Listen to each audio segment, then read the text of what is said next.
It's pizza time, dough edition. I'm bringing you a whole series on my Santa Barbara Baker sourdough. I'm gonna guide you through all steps of the process in a series of videos guiding you on your dough journey. I'm gonna show you how to build that starter, how to mix it up, how to do the fermentation, forming it into dough balls, and that should send you on your way to hopefully making some delicious pizza. What you're gonna need to get started on this is, I'm talking sourdough here. There's nothing wrong with using yeast. I'm gonna cover that in another video series.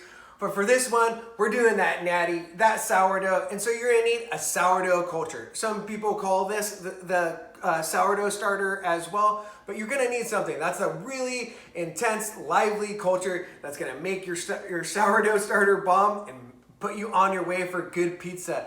I made this one. I'm gonna cover a little bit in the series. You can also ask around and try and find one if you don't feel like making it one, but I would recommend making it. You learn so much in the process.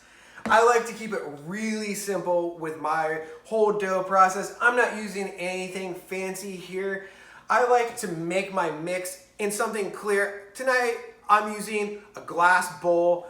Why? Because I want to be able to see the dough in there. That way you can pay attention to see how much it rises and just keep an eye on things. Another classic thing is use a Cambro. That just is a term for, it's a plastic container. I really like being able to see it. I would recommend that. Really important, if you watch any of my stuff, weigh your shiz. You gotta have a scale in the kitchen. I do everything by weight.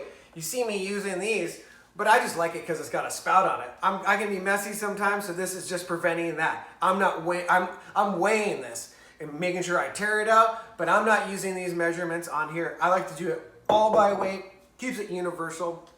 What else I got going here? Oh yeah, one of the best things ever in the world, the deli container. I mean, I can pretty much live my whole life in one of these.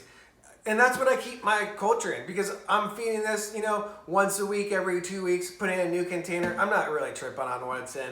I also am making the starter for the pizza in one. I keep my toppings in it. So handy to have around the kitchen. They stack. I mean, it's the workhorse of any kitchen. We covered the scale. Also, a bench scraper, something I like to have. Keep that workspace clean. It's also what I'm going to use to cut that dough. I feel just like tearing it, not really a good way to go about it. But I hope you guys enjoy this series. Please watch all the videos. It's going to be a series of a few going into each step of the process. Hope you enjoy, and that this series will send you on your way to start making some firemost pizzas. Start playing with what you learn in this to start tweaking that for your own. Of course, you're gonna need flour, but I get more in depth in that in this series. So check it out. If you enjoy this, please like and subscribe. Comment down below of more you want to see. Share this with your friends. I'm trying to grow this channel. Hope you enjoy this series. Keep dreaming about pizza, living that pizza lifestyle. One love.